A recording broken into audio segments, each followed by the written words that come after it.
에베소서 4장 오늘은 29절, 30절 두 절 말씀인데요. 우리 함께 읽도록 하겠습니다. 29절, 30절 같이 읽겠습니다. 시작. 무릇 더러운 말은 너희 입 밖에도 내지 말고 오직 덕을 세우는 데 소용되는 대로 선한 말을 하여 듣는 자들에게 은혜를 끼치게 하라. 하나님의 성령을 근심하게 하지 말라. 그 안에서 너희가 구원의 날까지 인치심을 받았느니라. 아멘. 네, 좀 어려운 말인데 옆에 계신 분에게 인치심 받았습니다 이렇게 말씀해 주십시오. 뭔 소리인가? 예수 믿는 사람에 대한 성경의 표현입니다. 인침을 받았다. 그 안에서 너희가 구원의 날까지 인치심을 받았느니라. 구원의 날까지 인치심을 받았느니라. 인치셨다는 것은 도장 찍었다는 것입니다. 이게 옛날 그 두루마리, 두루마리를 요한계시록 보면 임봉했다는 표현이 나오는데 여기 촛농을 이렇게 떨군 다음에 그거를 반지, 이게 이제 도장이에요. 그래서 이렇게 꾹 눌러줍니다. 그리고 유대인들의 풍습에는 어떤 게 있냐면은 우리로 하면 담요를 뒤집어 쓰고 다녔거든요. 겉옷이에요 이게. 그러니까 겉옷 담요를 뒤집어 쓰고 다니는데 그 모퉁이에 술이 있습니다.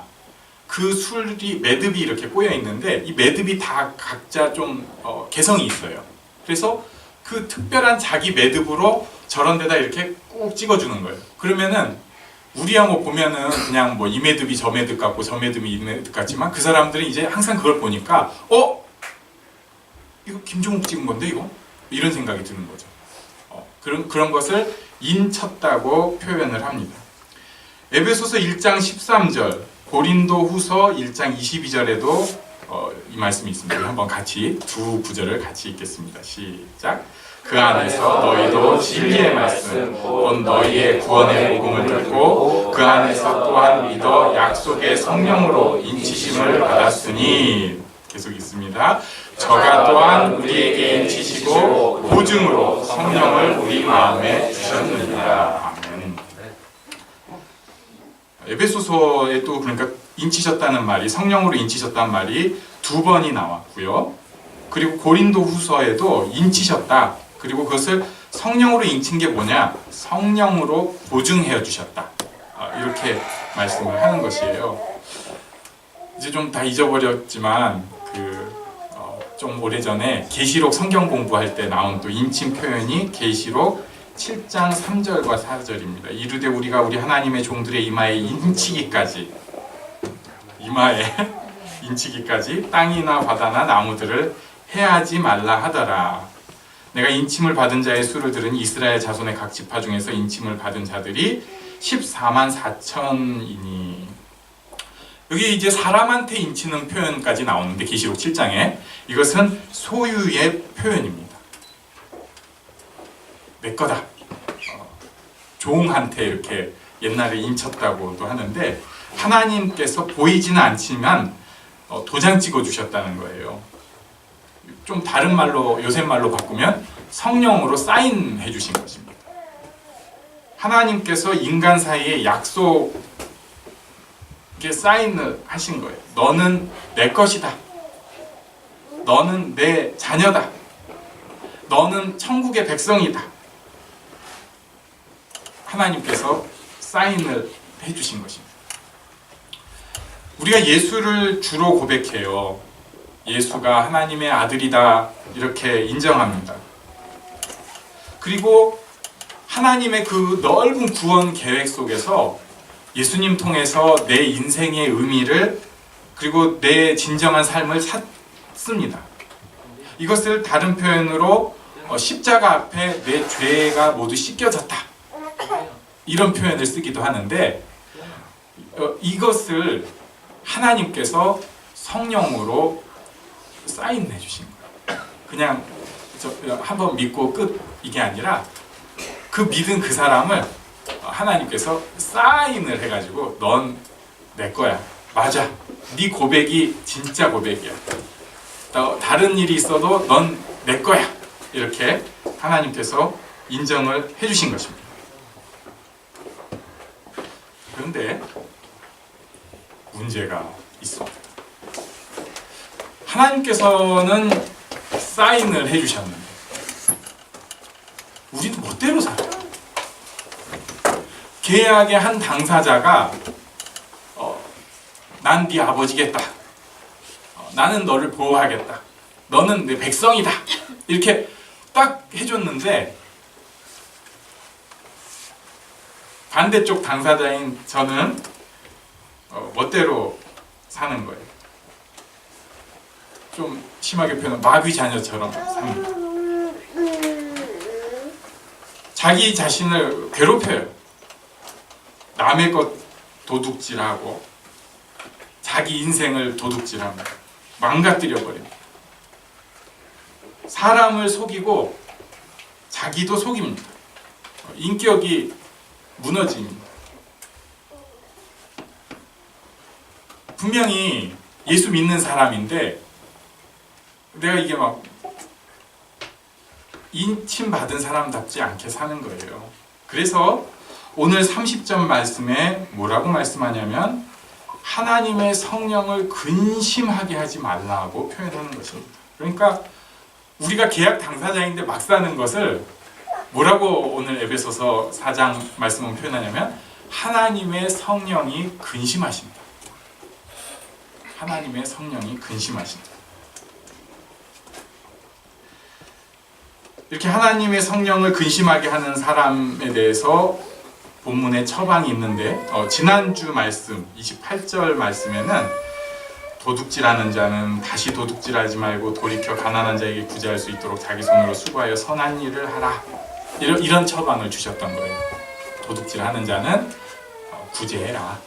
수고해라. 넌 선한 일 할 사람이다. 이런 처방을 주셨고요. 그 다음에 오늘 처방이 29절이에요. 우리 한번 29절을 같이 읽겠습니다. 시작. 무릇 더러운 말은 너희 입 밖에도 내지 말고 오직 덕을 세우는데 소용되는 대로 선한 말을 하여 듣는 자들에게 은혜를 끼치게 하라. 더러운 말을 막 하는 사람이 있습니다. 말하면요, 그 사람이 말하면 사람들이 상처받습니다. 상처에 소금 뿌리듯 하는 사람이 있습니다. 자기도 자기 말에 상처를 받습니다. 칼을 막 휘두르다 보니까 그 칼에 손이 다치듯이 자기 말에 자기가 상처받아요. 근데 오늘 본문은 뭐라고 표현하면 더러운 말은 입 밖에도 내지 말고 그리고 오히려 은혜를 끼쳐라. 덕을 세우는데 소용되는 선한 말을 해라. 이렇게 말씀을 하고 있습니다. 그래서 제가 이런 말씀을 볼 때마다 생각나는 몇 가지 구절이 있어요. 말에 대한 말씀. 제일 센 말씀부터 한번 보겠습니다. 민수기 14장 28절. 우리 이 구절은 외워야 되는 말씀 중에 하나죠. 한번 같이 읽겠습니다. 민수기 14장 28절만 시작.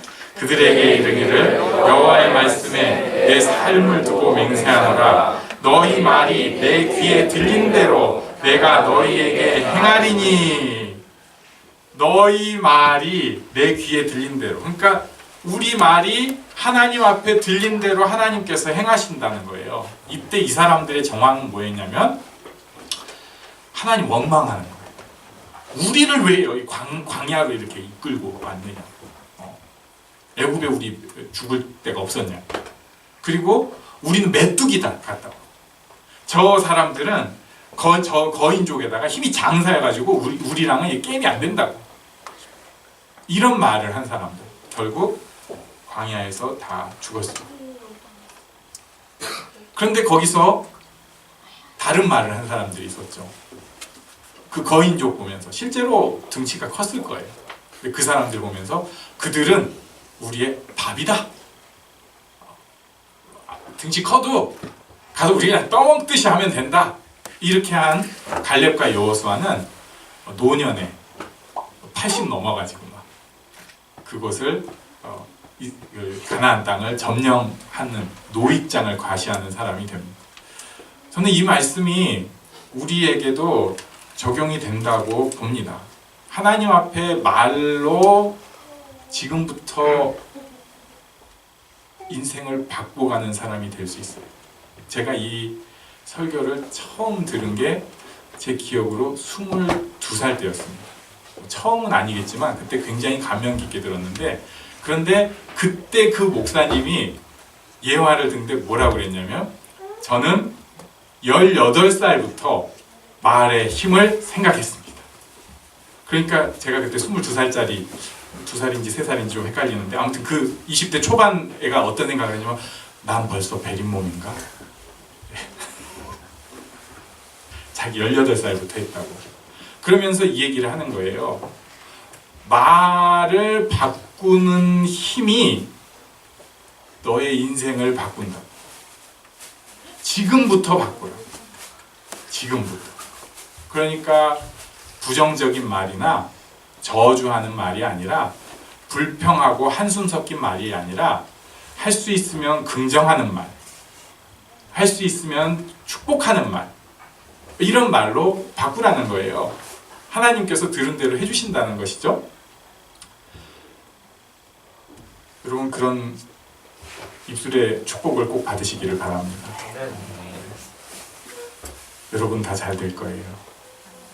이러면 저도 잘 된다는 거거든요. 한번 옆 사람한테 어떤 축복을 할지 지금 빨리 머리로 연구를 하세요. 뭐라고 축복을 해야지 내가 잘 될지. 굉장히 간사하고 그래 보이지만 어떤 축복을 할까? 자, 지금 옆 사람에게 그렇게 축복해 주십시오.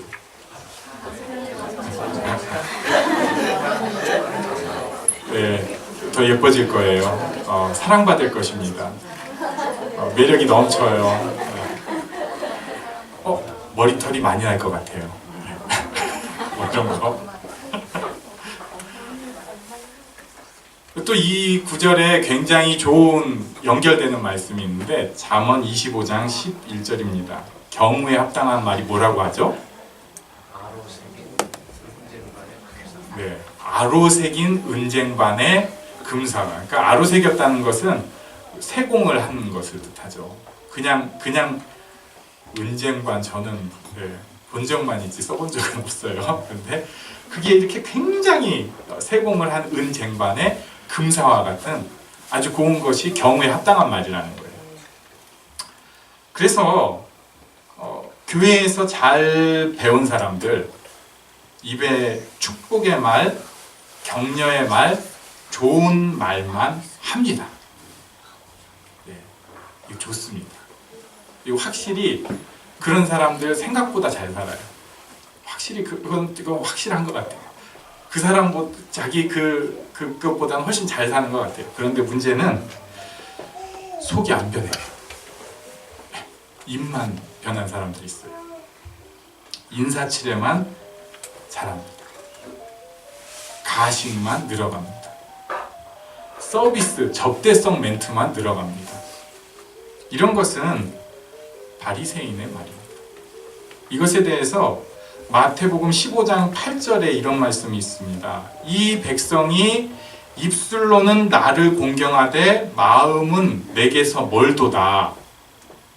자, 그런데 11장 9절에 보면 뭐라고 하냐면요, 입으로 들어가는 것이 사람을 더럽게 하는 것이 아니라 입에서 나오는 그것이 사람을 더럽게 하는 것이니라. 그러니까 제가 지금 우리가 좋은 말, 선한 말에 대해서 얘기를 했는데, 예수님께서 이렇게 말씀하시는 거예요. 공경하는 입술인데, 말로는 그러니까 좋은 말을 한 거예요. 그런데 이것이 사람을 더럽게 하는 거예요. 속은 하나도 안 바뀌어 있고, 겉만 좋은 번지르한 말은 오히려 사람을 더럽게 한다는 거예요. 입술로만 거짓으로 하나님 공경을 말하고 축복합니다, 사랑합니다 하는 것은 오히려 사람을 더럽게 하는 과정이 될 수 있다는 것입니다.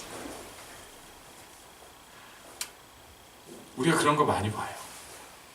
입으로는 맨날 주님, 아버지, 하나님, 은혜가 막 어쩌고, 무슨 얘기하면은 사랑합니다, 축복합니다, 잘 될 겁니다. 그런데 그 사람이 이렇게 약간만 뒤집어 보면 그 사람 마음속에 저주가, 미움이, 분노가 아주 가득한 사람이 있습니다.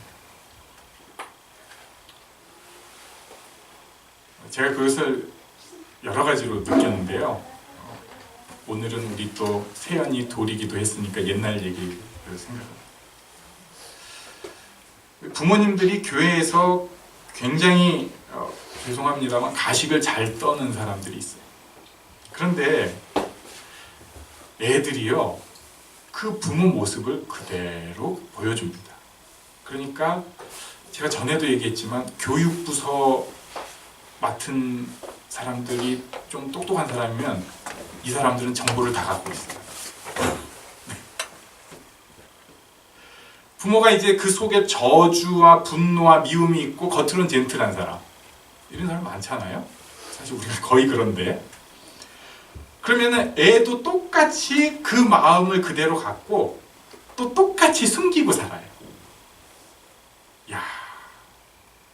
그런데 부모는 조금 더 단수가 높으니까 잘 안 보이잖아요. 근데 애는 단수가 약간 낮으니까 티가 나는 거예요. 참 안타깝죠. 교회 다니기는 하고 정말 잘해보려고 하는 것까지는 좋은데 그 마음의 저주, 분노 어떻게 하질 못해가지고 분명히 좋은 말을 하는 게 좋은 일인데 이게 오히려 더럽게 하는 말이 되어버린다는 것이죠. 어떻게 해야 될까? 어떻게 해야 될까? 첫 번째 방법, 침묵하는 것입니다. 네, 그냥 가만히 있는 거예요. 그런데요, 제가 가만히 있어 보니까 그것도 안 되더라고요. 이 눈빛, 표정, 제스처, 이게 다 말하는 거예요. 본인은 아니라고 하는데 난 오늘 말 안 했어! 쾅 닫고 들어가가지고 인상 빡 쓰고 있으면서 난 아무랑도 얘기 안 했으니까 오늘은 더럽게 안 했어! 하면서 그냥 문 닫고 들어가가지고 속에서 일부러 듣기 싫으니까 헤드폰 집에서 큰 거 끼고 아무것도 안 들을 거야. 그렇지 않더라도 말을 안 해도 다 티가 납니다. 결론은 더러운 말을 입 밖에도 내지 않고 덕을 세우는 데 소용되는 선한 말을 하기 위해서는 우리 마음 속에 덕을 세우는 선한 은혜가 있어야 합니다.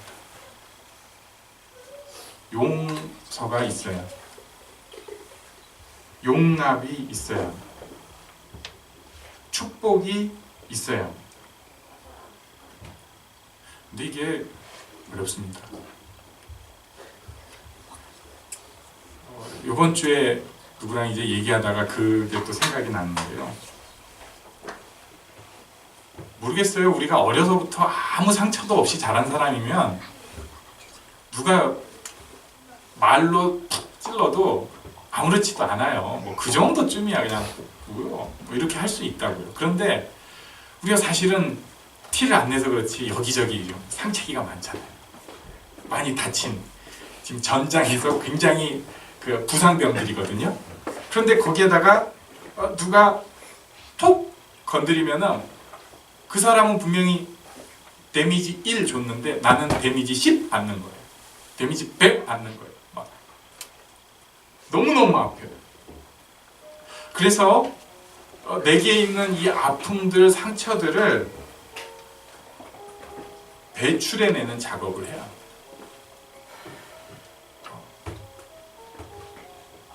후시딘이 필요해요. 마데카솔이 필요해요. 그 와우리 교회라는 교회에서 지금 우리 백일호 선교사님을 파송하셨는데 그 목사님이 굉장히 털털해요. 교회는 완전히 대형 교회여가지고 지금 이제 한 3,000명 정도 모인다고 들었는데 저랑 같이 얘기할 때도 보면 절대 그런 교회 담임 목사님 같지 않아요. 오히려 제가 더 폼내는 것 같고 그 목사님 목사님 안녕하세요 뭐 이런 식인데 심지어 그분이 사회 보시면은 처음 그 교회 온 사람들은 뭐라고 하냐면 오늘 담임 목사님이 안 계시나 봐요. 부목사님이 사회 보시네? 이런 분이거든요. 근데 그분이 그때 그런 얘기를 하더라고요. 자기가 그쪽 지역에서 제자 훈련을 열심히 했대요. 그런데 물론 숫자가 좀 늘어나고 했는데 딱 거기서 멈췄다는 거예요. 딱. 이렇게 말씀대로 제자 훈련을 하는데 왜 안 될까? 우리 교회랑 좀 추구점은 다르지만 어쨌든 뭔가가 막힌 걸 안 거예요. 그런데 그때 그분이 그 얘기를 하더라고요. 상처 치유 세미나를 하고 나니까 사람들이 그냥 막 폭발을 해버렸대요. 그래가지고 자기네가 대형 교회로 훅 성장을 했다는 거예요. 그냥 이렇게 작은 교회에서. 자기가 그때 처음으로 알았대요. 이 사람들이 마음에 응어리진 게 그렇게 많구나. 제자 훈련하면서 그렇게 좋은 말씀들 외우고 삶으로 실현한다고 하고 가정을 바꾸자고 하고 하는데 이 마음속에 있는 응어리들을 그냥 놔둔 채로 하니까 브레이크가 걸린 거였죠.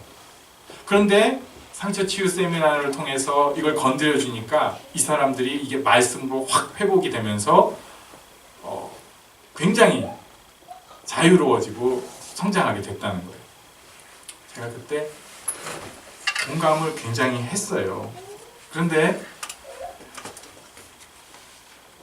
조금 이제 또 어려워지는 게 뭐냐면요. 우리가 상처 치유 세미나 한다고 치유받을 만만한 사람들이 아닙니다. 옛날에는 부흥회 하면 막 치유받았어요. 막 맞아요 이랬는데 요새는 왜 저렇게 얘기하는 거지? 저번에 들은 얘기인데 이런 생각이 사실 더 들어요. 뭐지?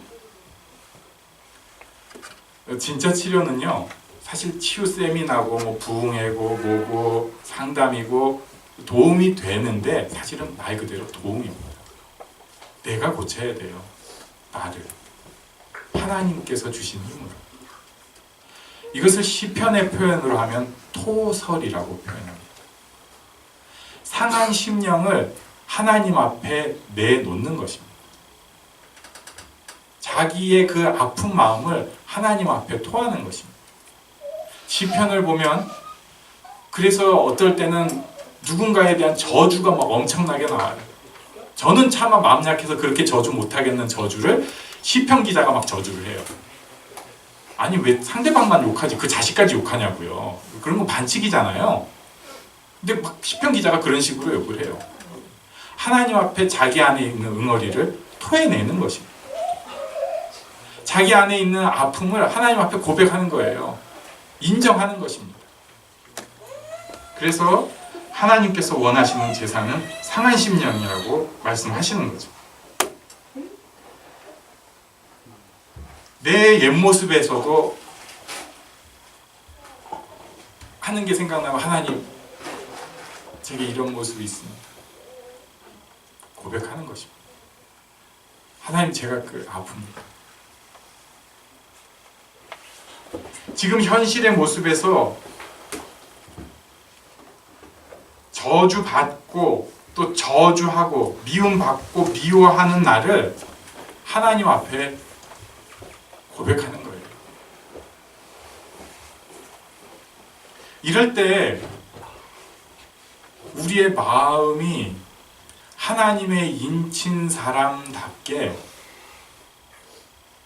변화되기 시작합니다. 교회에서 자꾸 애쓰고 습관 들이려고 하는 입습관, 말습관이 그냥 공중에 떠도는 더럽게 하는 말이 아니라 정말로 상대방을 치료하고 나를 회복시키는 거룩하고 선한 말, 선한 영향력을 끼치는 복된 말이 되는 은혜의 말이 된다는 것입니다. 저는 우리가 다 그런 축복을 누리면 좋겠습니다. 여기 있는 우리는 다 그럴 자격이 있어요. 왜냐하면 하나님께서 도장 찍어주셨기 때문에. 성령님께서 근심하고 계시기 때문에. 하나님께서 원하시는 대로 우리의 속마음이 계속 변해갈 수 있고 우리의 입술이 바뀌어갈 수 있고 그래서 우리는 축복의 통로가 될 수 있고 내가 또한 그 축복 가운데 거하는 사람이 될 수 있습니다. 이런 축복이 우리 가운데 꼭 있기를 바랍니다. 잠깐 일어나서 기도하는 시간 갖도록 하겠습니다. 하나님 안에서 제 입술이 변화될 수 있게 하시고 무엇보다도 제 마음이 변화될 수 있게 하여 주시옵소서. 잠깐 고백하고 기도하는 시간 갖도록 하겠습니다.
나 잠잠히 믿네.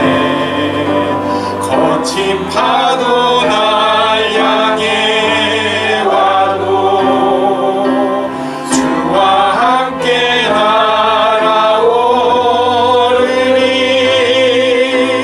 폭풍 가운데 나의 영혼